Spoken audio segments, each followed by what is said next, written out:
আসসালামু আলাইকুম। আশা করছি সবাই খুব ভালো আছেন। আজকের পর্বে আপনাদেরকে চুলায় গ্রিল চিকেন তৈরি করে দেখাবো। সেই সঙ্গে থাকছে 2 রকমের মজার গ্রিল সস। আর এই গ্রিল চিকেন আপনারা চাইলে নান রুটি অথবা পিটা ব্রেডের সঙ্গে পরিবেশন করতে পারেন, চাইলে পরোটাও। আর এই সবগুলো রেসিপি অলরেডি আমার চ্যানেলে আছে। আশা করছি আমার আজকের এই সহজ এবং মজাদার গ্রিল চিকেনের রেসিপি আপনাদের সবার খুব ভালো লাগবে এবং এই রমজানে একবার ইফতারে আপনারা সেটা ট্রাই করবেন। চলুন তাহলে আর কথা না বাড়িয়ে শুরু করা যাক। গ্রিল চিকেন করার জন্য আমি এখানে একটা আস্ত মুরগি নিয়েছি। আপনারা চাইলে কিন্তু মুরগিটাকে 4 থেকে 6 টুকরো করেও গ্রিল করতে পারবেন। তবে একটা বিষয় খেয়াল রাখতে হবে, গ্রিল করার জন্য অবশ্যই যে মুরগিটা আপনারা নেবেন সেটা যেন 1 কেজি থেকে 1200 গ্রামের উপরে কোনোভাবেই না হয়, অর্থাৎ ছোট সাইজের মুরগি দিয়ে আপনাকে এটা করতে হবে, তাহলে খুব টেস্টি হবে গ্রিলটা। আর মুরগির যেসব অংশের মাংসটা একটু মোটা সেই সব জায়গায় এরকম ছুরি দিয়ে একটু গভীর করে কেটে দিতে হবে, যাতে মশলাটা খুব ভালোভাবে ঢুকতে পারে। এবারে আমরা গ্রিল চিকেনের মশলাটা রেডি করব। তার জন্য বড় একটা বোলে আমি নিয়ে নিচ্ছি 1/4 কাপ টক দই, সেই সঙ্গে দিচ্ছি 1/4 কাপ পেঁয়াজ বাটা। তারপর 1 টেবিল চামচ করে দিয়ে দিচ্ছি আদা এবং রসুন বাটা।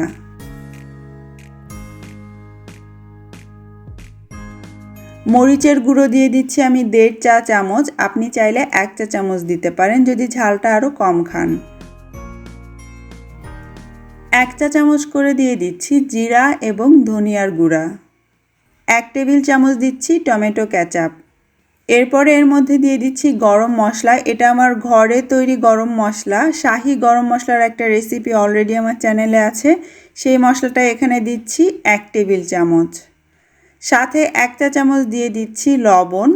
সামান্য একটু দিয়ে দিচ্ছি রেড ফুড কালার। এর পরিবর্তে আপনি চাইলে একটু হলুদ গুঁড়া দিতে পারেন যাতে কালারটা সুন্দর হয়।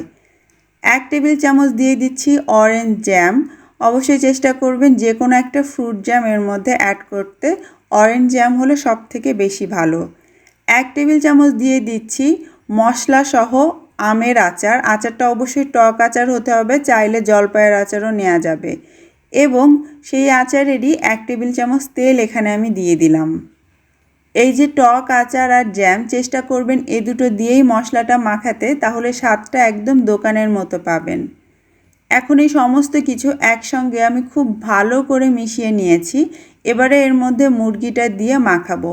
মুরগিটা কাটার আগে খুব ভালো করে ধুয়ে নিয়েছি এবং এখন মশলার মধ্যে দেওয়ার আগে টিস্যু দিয়ে আমি এর গাটা মুছে নিয়েছি, যাতে আলাদা কোনো পানি এর গায়ে না লেগে থাকে। এখন মুরগিটার গায়ে খুব ভালোভাবে আমি এই মশলাটা মেখে দিচ্ছি। কোনো জায়গা যেন বাদ না থাকে খেয়াল করবেন। ভেতরে বাইরে চারপাশে সব জায়গায় হাত দিয়ে একটু আলতো করে ডলে ডলে আপনাকে মশলাটা মাখাতে হবে। এতে করে মশলা ভেতরে ঢুকবে এবং পরে খেতে অনেক মজা হবে।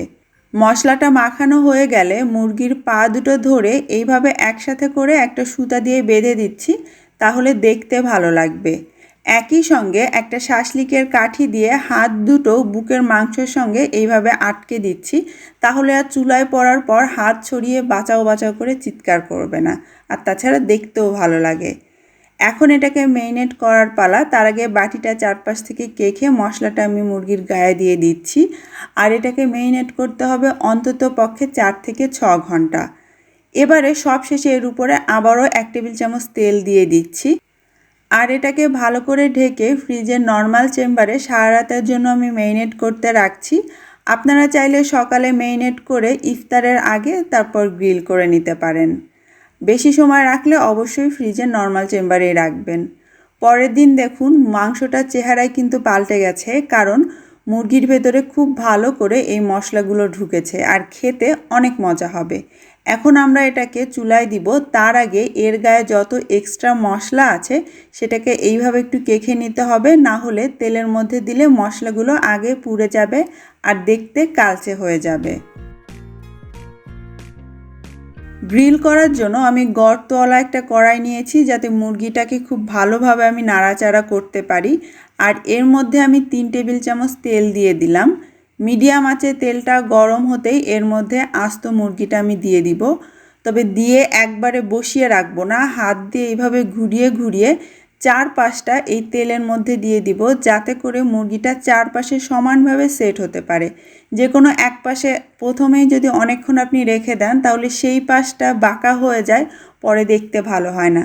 তাই প্রথম 3 মিনিট যদি আপনি এইভাবে একটু হাত দিয়ে ঘুরিয়ে ঘুরিয়ে চারপাশে তেলটা দিয়ে সেঁকা দেন তাহলে মুরগির সাইজটা সুন্দর থাকে। এরপরে আপনি এক এক পাশ 3 থেকে 4 মিনিট করে মিডিয়াম লো আঁচে এটাকে রান্না করবেন। চাইলে ঢেকে দিতে পারেন, তাতে করে ভেতর পর্যন্ত খুব ভালোভাবে সেদ্ধ হবে। তবে প্রতি 3 থেকে 4 মিনিট অন্তর অন্তর এটাকে ঘুরিয়ে ঘুরিয়ে দিতে হবে এবং উল্টে পাল্টে দিতে হবে, যাতে কোনো পাশ বেশি পুড়ে না যায়, আবার ভেতর পর্যন্ত সুন্দরভাবে সেদ্ধ হতে পারে।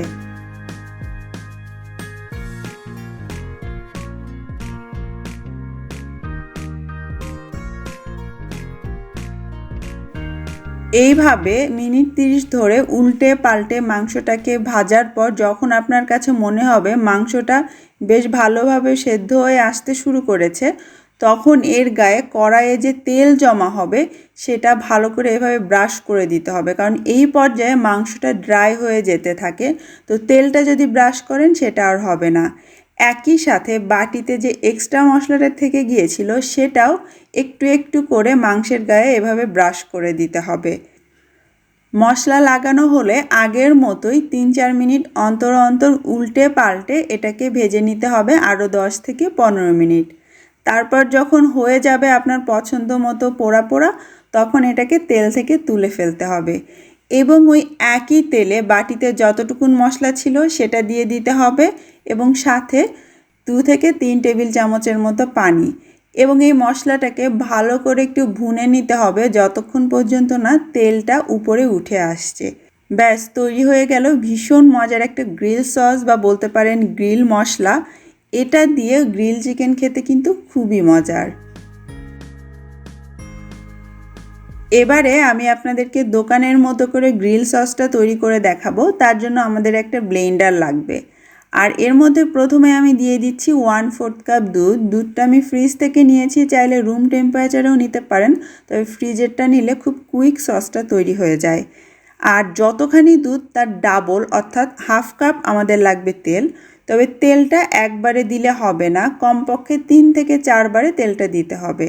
তারপর একে একে এর মধ্যে আমি দিয়ে দিব 1 টেবিল চামচ চিনি, 1/4 চা চামচ দিয়ে দিচ্ছি গোলমরিচের গুঁড়ো, 1/4 চা চামচ দিব লবণ, আধা চা চামচ দিব সরিষার গুঁড়ো।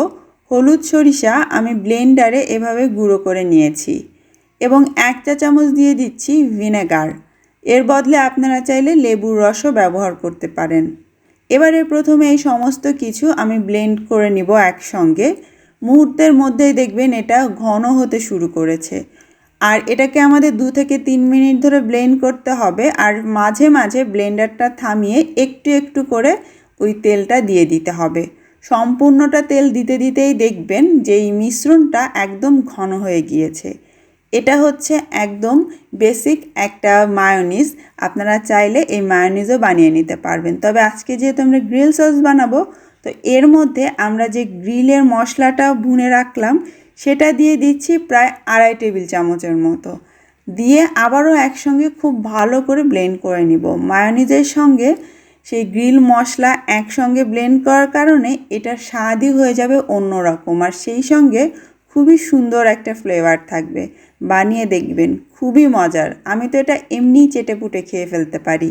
দেখতেই পাচ্ছেন সসটা কত সুন্দর ঘন হয়েছে আর কালারটাও কত চমৎকার। এটা কিছুক্ষণ পরে কিন্তু আরও একটু ঘন হয়ে যাবে। তো আমাদের গ্রিল সস একদম তৈরি। এবারে পরিবেশনের পালা। পরিবেশন করার জন্য এইভাবে সুন্দর করে আপনারা সার্ভ করতে পারেন, তবে খাওয়ার সময় অবশ্যই ভেঙে চুড়ে কেটে কুটেই আপনাদেরকে খেতে হবে। আশা করছি আমার আজকের এই সহজ গ্রিল চিকেন এবং 2 রকম সসের রেসিপি আপনাদের খুব পছন্দ হয়েছে। কমেন্ট করে অবশ্যই জানাবেন, আর খেয়ে কেমন লাগলো সেটা জানাতেও ভুলবেন না। আজকের মতো বিদায় নিচ্ছি। সবাই ভালো থাকবেন। আল্লাহ হাফেজ।